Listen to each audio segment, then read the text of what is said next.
Oke, assalamualaikum warahmatullahi wabarakatuh. Salam warahmatullahi wabarakatuh. Jumpa lagi bersama channel Ethos Energy. Kali ini kita sharing-sharing mengenai steam turbin ya. Steam turbin kita coba buka turbin brandnya punya Fuji ya. Ini steam turbin punya Fuji Jepang ini. Dia merupakan pemain utama untuk, suplai turbin di geothermal ya. Di geothermal itu pasarnya itu ada 60% ya, untuk di Indonesia 60% itu Fuji brand-nya, selebihnya baru Mitsubishi, ada Alstom, ada General Electric ya. Nah itu baru, mereka. Tapi yang dominan nih Fuji Electric ya. Saya dulu project di Lahendong, kemudian di Muara Laboh, itu brand-nya Fuji. Jadi ini brand-nya sudah, terbukti dan, banyak dipakai oleh, eee, pemilik-pemilik power plant IPP ya, Independent Power Plant. Nah, rata-rata pakai Fuji. Saya bukan jualan, brand Fuji ya, tapi memang faktanya brand ini yang banyak dipakai. Nah, ini di screen-nya kelihatan nih steam turbin itu ada yang, geothermal, ada yang non reheat, ada yang reheat ya. Yang reheat ini biasanya untuk PLTU ya. Yang non reheat ini ada yang PLTU, ada juga yang di geothermal ya, geothermal ini ya. Output-nya range-nya itu dari yang kecil ya, sampai ke 180 megawatt ya geothermal ya. Ini produksi Fuji nih. Tapi, eee, dia bisa sampai kapasitasnya paling besar itu kalau geothermal ini udah sangat besar tuh, 180 itu udah sangat besar. Tapi kalau turbinnya yang reheat ya, yang ada reheat itu artinya, steam yang sudah mendekati fase jenuh itu dipanaskan lagi ke boiler reheat ya, dipanaskan lagi sehingga menjadi superheated lagi, dia bisa sampai 1000 megawatt. Nah ini produksi Fuji ini, bisa sampai 1000 megawatt untuk yang tipe reheat ya, yang biasanya supercritical, boiler ya kan. Nah ini modelnya ada yang ini ya, yang kuning ini GTLRI, kuning tipenya ya, yang merah yang ini GTHRI, yang biru yang ini KN 2 cylinder type, ini tipe-tipenya ya. Nah ini apa sih ini tadi GTLRI, GT berarti turbo generator, L itu air cooling, berarti pendingin generatornya pakai air, pakai udara. Kemudian R-nya adalah radial direct ya, jadi ada yang turbinnya radial, rotor coolingnya radial ya. Kemudian, I-nya indirect, stator coolingnya indirect ya. Ini tipe penjelasan dari tipenya ini. Kalau kita lihat yang powernya yang besar, pendinginnya pakai apa nih? Kalau ada yang kode H ini ya, H itu berarti hidrogen, pendingin generatornya udah pakai hidrogen. Artinya di plant itu mesti ada hidrogen plant-nya ya, membuat hidrogen, alat membuat hidrogennya. Ya jadi, selain, steam turbinnya sendiri ada utility plant-nya ya, seperti hidrogen plant, nitrogen plant, air plant, water treatment plant ya. Ya itu sistem-sistem pendukung dari, sebuah pembangkit listrik tenaga uap ya kan. Jadi tidak hanya uap saja. Nah, mendukungnya apa? Ada utility-nya, ada instrumen air, ada service air, ada airnya yang mesti di-treatment sehingga menjadi Kemudian ada chemical-nya untuk mentreatment fluida uapnya supaya tidak terjadi korosi, tidak terjadi scaling, perlu ada chemical yang perlu kita injekkan ke dalam fluida tersebut ya. Misalnya nih, kalau di geothermal tuh, steam-nya itu, biasanya bersifat H2S ya, H2S itu sifatnya asid ya, bersifat korosif. Ada hidrogen, hidrogen itu adalah struktur atom yang tidak stabil sehingga dia faktor ketidakstabilannya itu bisa bereaksi dengan, logam atau Fe di dinding-dinding pipa gitu ya. Jadi pada geothermal itu sering sekali pada pipa-pipanya kan dia 2 fasa ya, sistem jenuh. Jadi 2 fasa, ada brine atau kondensat atau air dengan uap. Jadi fase uapnya itu pipanya cenderung, terjadi, korosif, lebih cepat pengurangan thickness-nya. Sementara di bagian liquid-nya atau brine atau kondensatnya itu terjadi scaling karena dari power plant dari sumur itu, terkandung, silika-silika ya. Jadi akibat dari silika-silika itu, yang bisa menggumpal-gumpal sehingga mengakibatkan, nempel pada dinding pipa dan juga pada, turbin juga bisa pada blade-nya itu bisa terjadi silika scaling ya kalau treatment dari uapnya kurang pas ramuannya ya.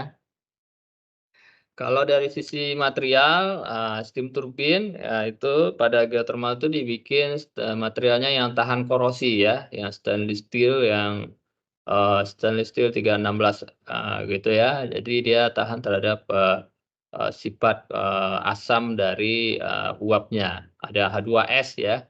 Pada geothermal tuh biasanya ada non condensable gas. Jadi nggak cuma steam aja yang keluar dari sumur, tapi ada juga, selain uap ya, uap itu kan air ya, H2O yang bentuk uap, ada juga H2S ya, H2S sama CO2 itu kedua-duanya itu bersifat, eee, asid atau asam ya, dia nggak stabil, tapi untuk mencegah, tidak terjadi korosi pada blade, turbin, dan part-part-nya pakailah material stainless steel 316.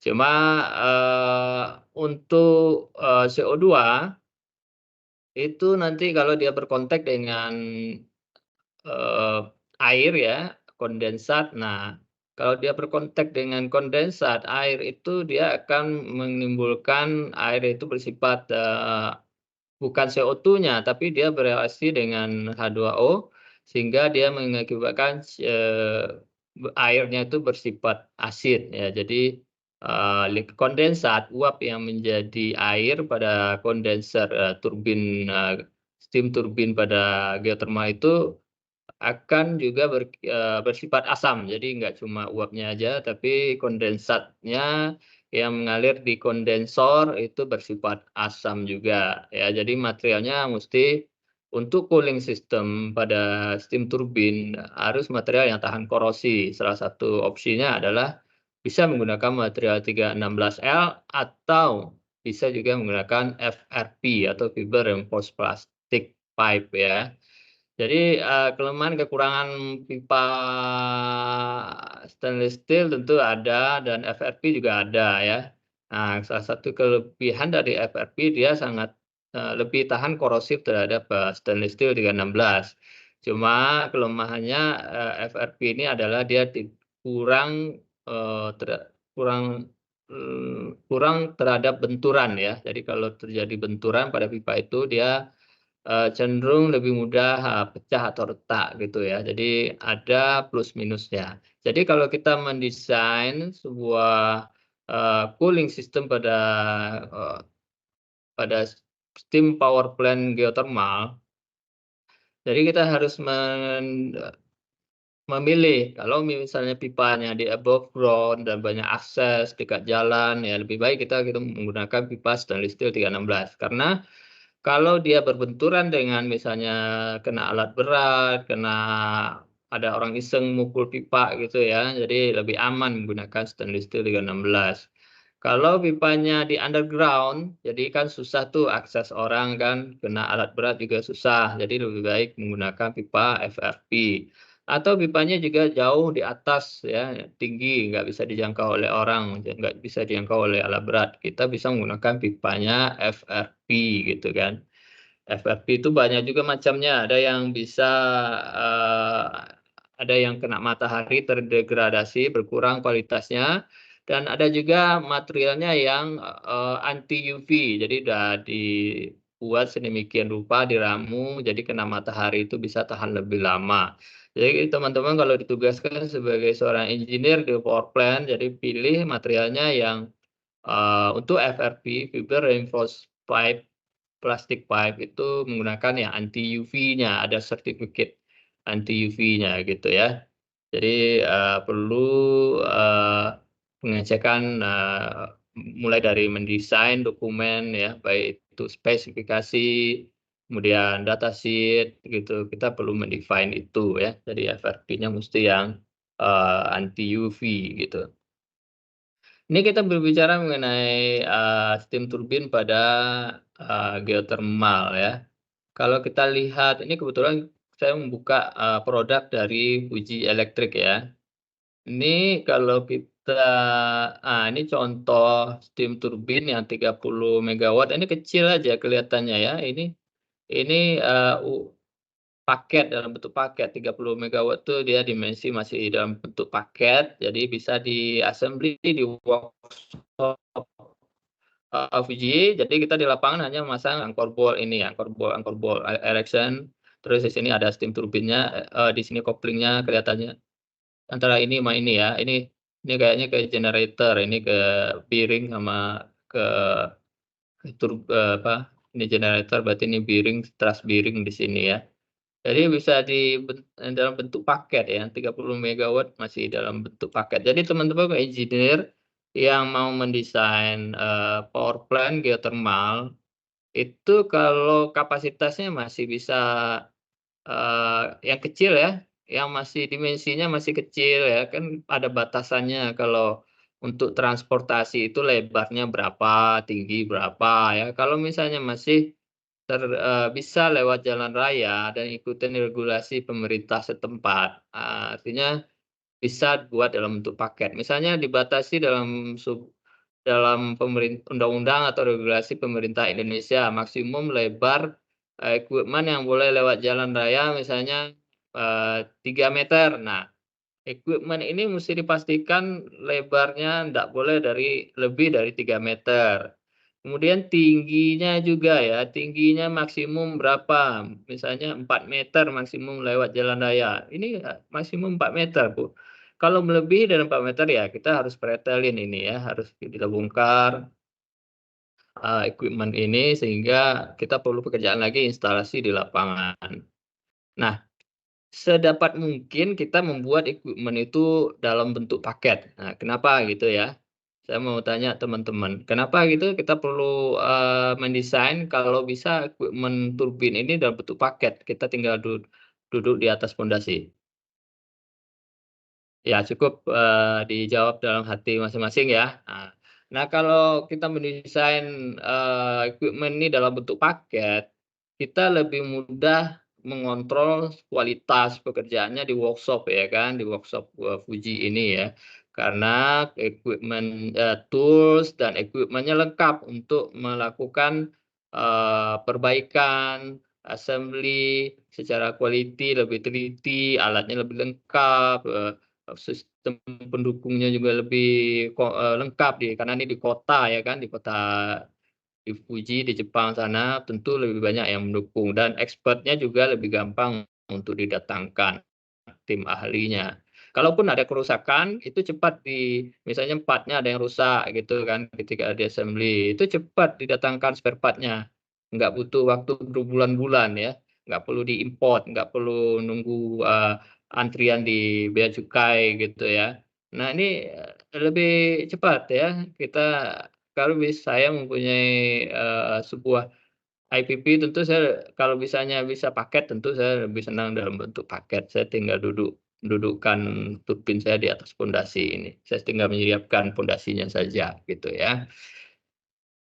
Jadi dari, paket type, geothermal power plant generation unit, applicable, up to sampai 30 megawatt ya, sampai 30 megawatt masih bisa dalam bentuk paket ya. Tapi kalau lebih dari 30 megawatt, nah kemungkinan ini dimensinya lebih panjang dan lebih tinggi. Nah, turbin dan generator dikirimkan dalam bentuk paket setelah di-assembly di shop ya. Tipe paket ini, memperpendek, pekerjaan instalasi di, lapangan ya. Nah ini untuk, steam turbin yang lebih besar ya. Nah, dari pengalamannya Fuji ini dia sudah membuat, geothermal power plant itu dari 77 megawatt, sampai 140 megawatt. Ada yang frekuensi 60, ada yang frekuensi 50 hertz ya. Ini tergantung dari tipe dari, generatornya, berapa volt gitu ya yang mau didesain gitu, ya. Kalau tadi dalam bentuk paket, kalau ini dalam bentuk, terpisah-pisah dalam, jadi harus ada pekerjaan instalasi di lapangan ya, ini butuh waktu yang lebih lama tentunya untuk pekerjaan instalasinya ya.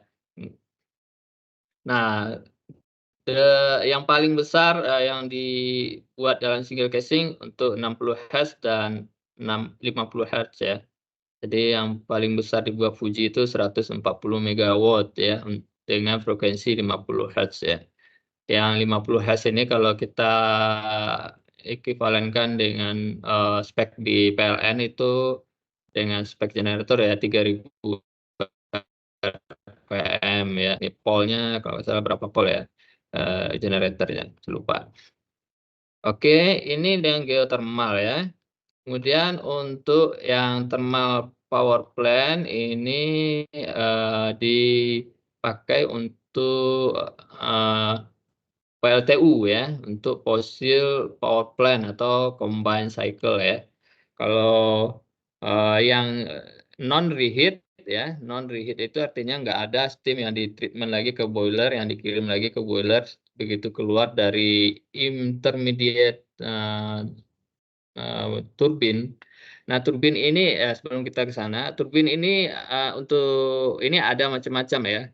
Di dalam turbin itu dia ada, namanya, high high section, high atau HP ya, high pressure section, ada intermediate section, ada low pressure section. Jadi ada 3 section ya, untuk power plant yang besar-besar, misalnya yang 400 megawatt, dan yang 600, 1000 gitu ya.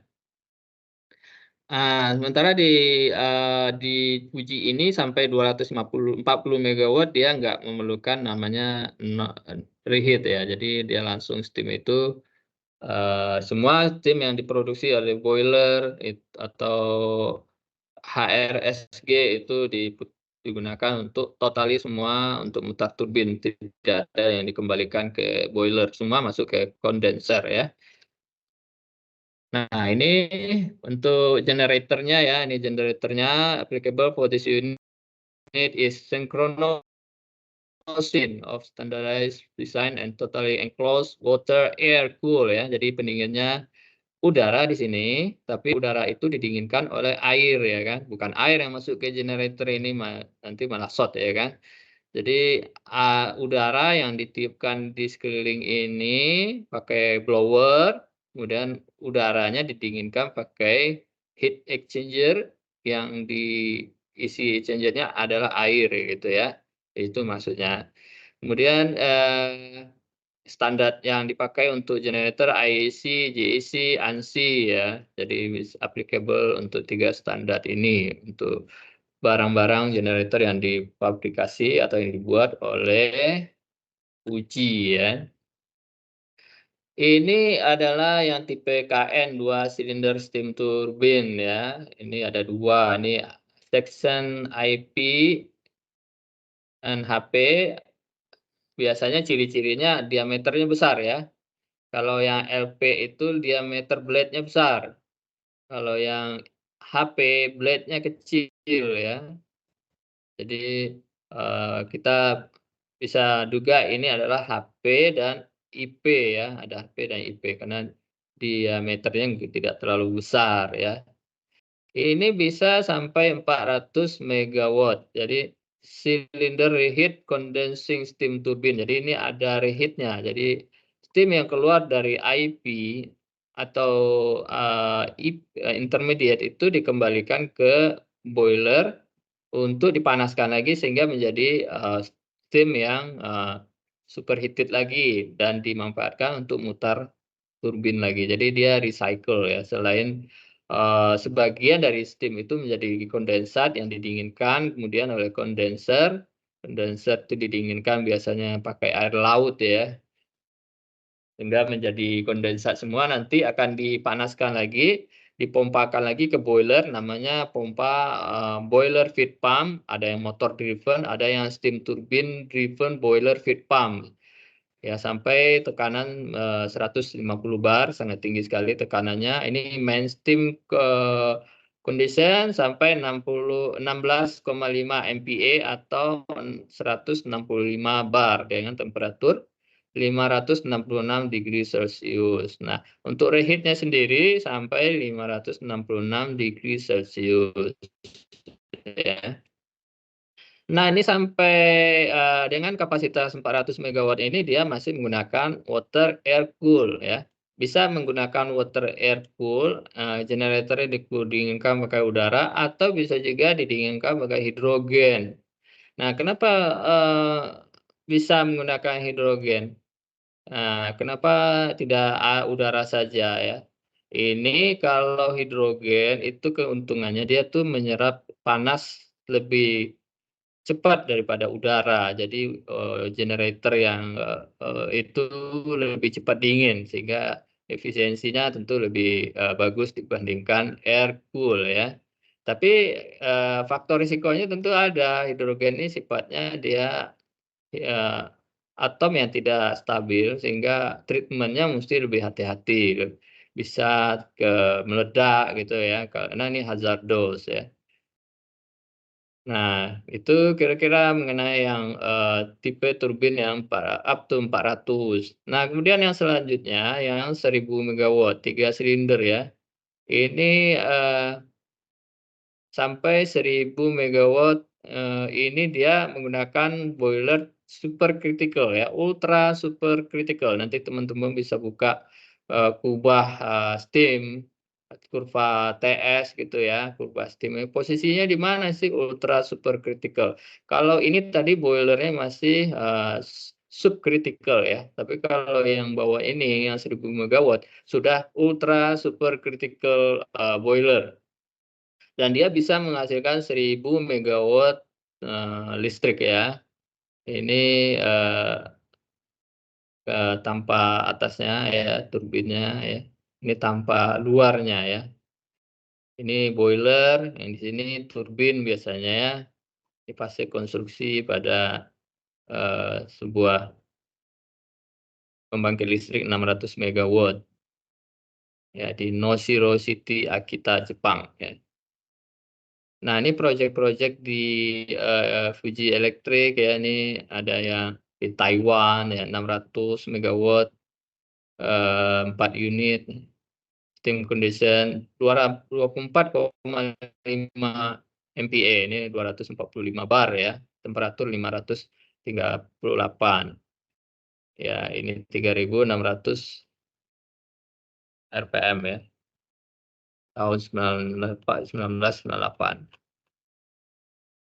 Nah, ini kira-kira yang bisa kita share, hari ini mudah-mudahan bermanfaat, ubah apa namanya, steam steam curve ya. Nah, ini loh ini.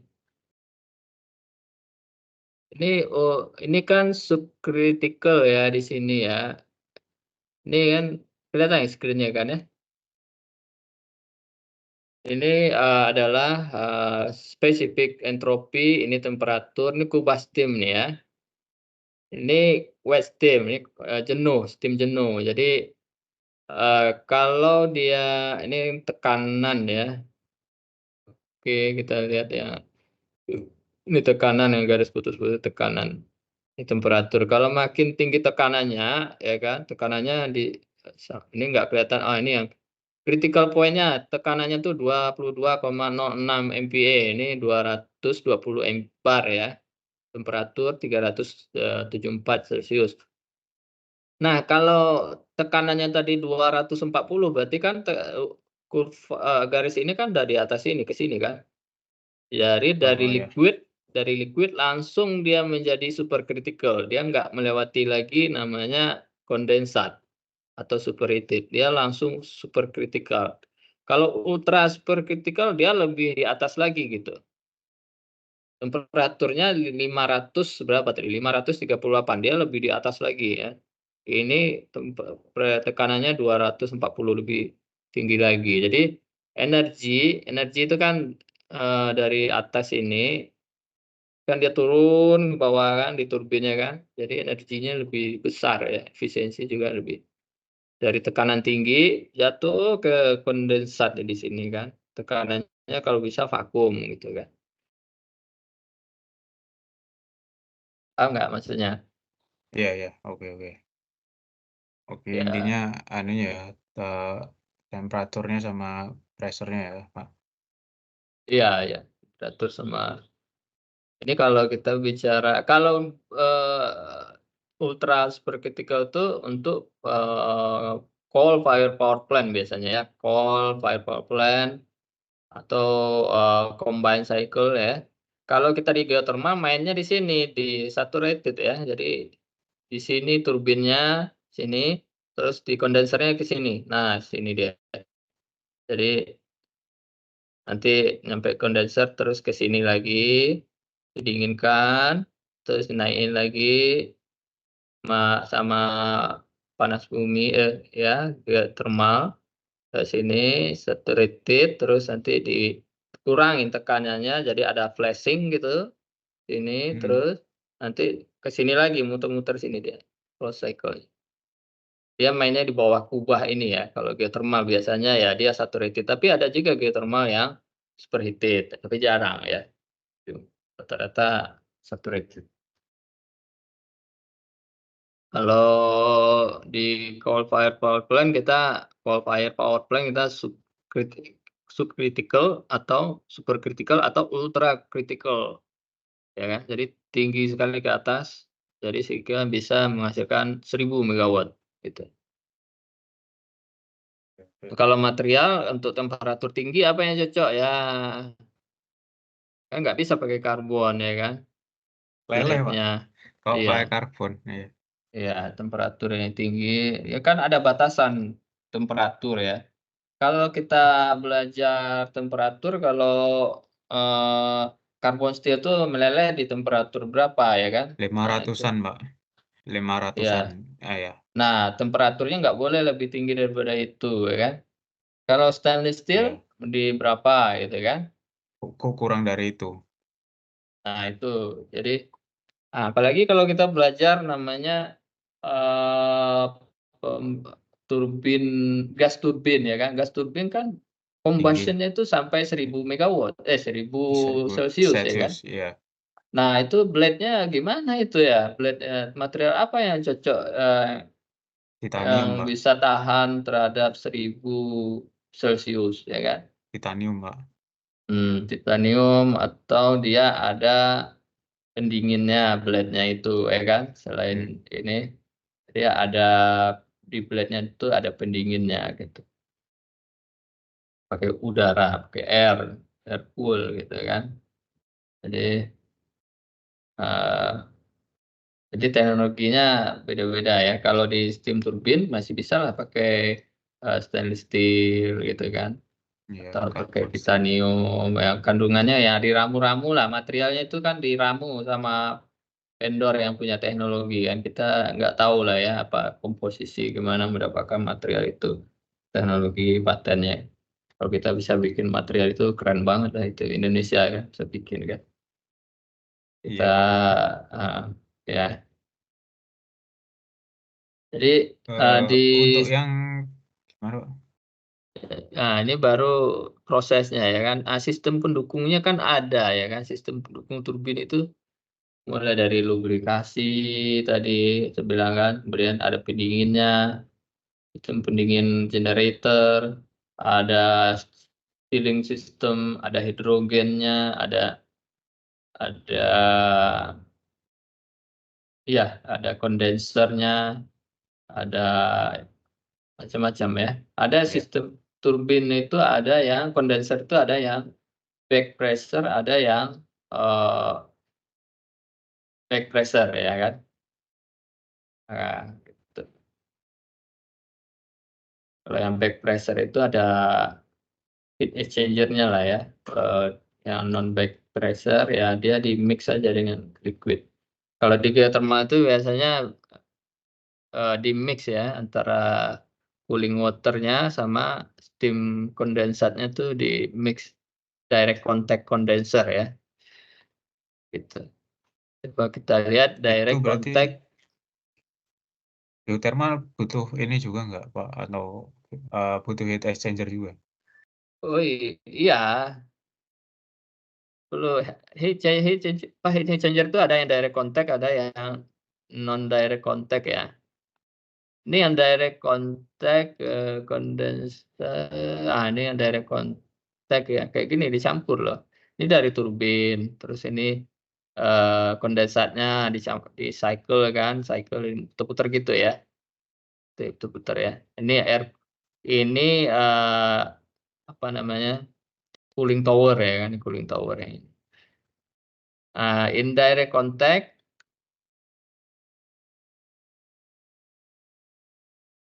Nah, ini, indirect contact dia ada, ini ada heat exchanger-nya ini, heat exchanger-nya yang ini indirect contact ini ada heat exchanger-nya harusnya. Inilah dia, sama, ini ya.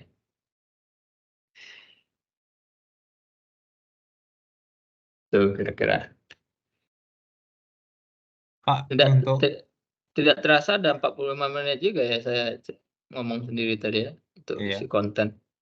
untuk scrubber itu, kan ini ya, Pak, di power plant lagi, geothermal itu kan ini ya, kan awal itu kan si air sama si, uap itu kan dipisah sama separator untuk biar mecah fasa kan. Nah, Heeh. itu nanti kan masuk ke scrubber tuh, Pak, scrubber itu kan fungsinya untuk menghilangkan ini ya, apa, H2S ya, Pak, ya. Jadi di steam-nya itu Bukan. Bukan, scrubber itu nggak bisa hilangkan H2S. Scrubber itu untuk menghilangkan, butiran-butiran kondensat ya. Scrubber nggak bisa hilangkan H2S. H2S itu nggak bisa. Jadi, kan uap itu ada quality-nya ya. Kalau ada separator, separator itu dia misalkan air sama uap sampai ke quality 97%. Nanti dari situ dikirim lagi ke scrubber uapnya lebih nanti kemurnian steam-nya 99,9%. Jadi nggak ada lagi butiran-butiran, eee, kondensat itu yang berterbangan di steam. Itu bahaya kalau ada kondensat itu akan mengakibatkan, blade-nya rusak gitu. nah, oke. Untuk itu kan nah, misalnya nih, si kondensa tersebut ada, kandungan H2S-nya. Kan otomatis inner stationer blade-nya itu kan rusak, Pak. Nah, itu kita tahu steam-nya Enggak, kalau ada H2S kena nggak masalah, blade turbin itu karena H2S kan dia udah stainless steel gitu, udah ya tinggal ketahanan material aja lagi. oh gitu. Mhm. Nanti H2S sama CO2-nya dilepas melalui, melalui, cooling tower gitu ya, atau ada namanya fasilitas untuk buang H2S sama ininya di fasilitas plant. Tapi itu Kalau terdispersi ya, di flow gitu, jadi nggak begitu terasa. kalau di power plant itu, eee, geothermal itu ada heat recovery steam generator juga nggak, Pak? RSG? Enggak Kenapa nggak ada, Pak? ada, dia sistemnya jenuh ya, Oh, iya. jenuh. Ada yang, turbin ada yang tipe bukan HRSG sih namanya. Jadi brine itu, air yang dari separator itu kan temperatur masih tinggi ya, sekitar 160 derajat Celcius, tapi bentuknya air brine namanya ya. Jadi Mhm. brine itu diambil panasnya menggunakan heat exchanger. Nah, heat exchanger ini kan dia mentransfer panas ke fluida yang, bisa menyerap, panas ya. Misalnya, bisa seperti hidrogen itu bisa, atau pakai, kalau di Sarula itu pakai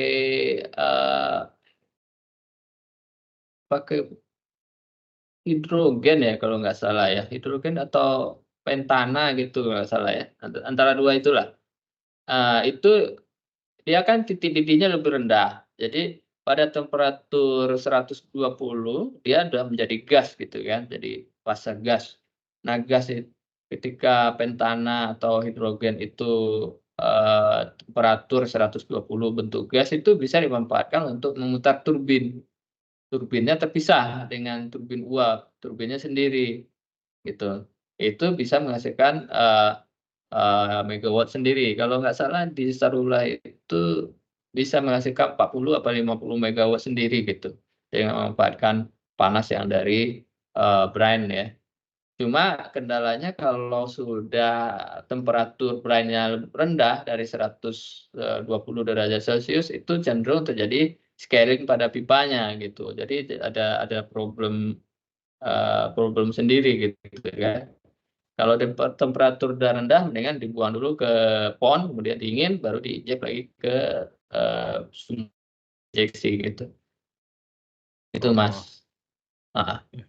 Mungkin itu Kalau hari ini ya, padat, yang saya sampaikan.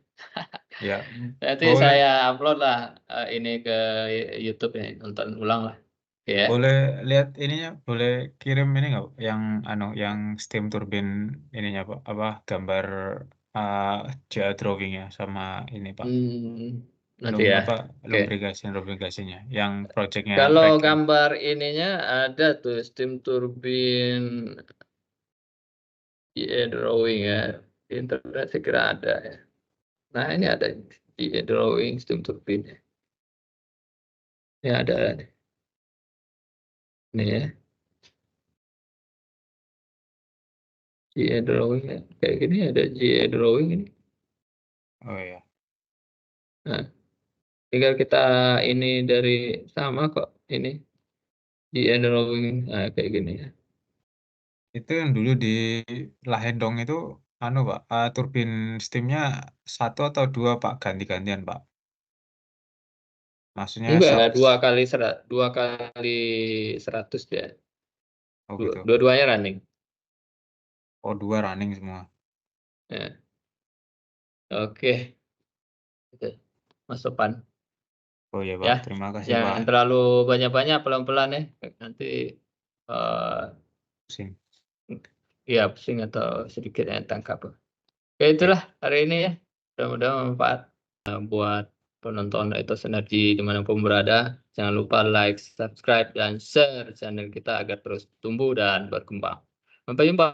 Assalamualaikum warahmatullahi wabarakatuh.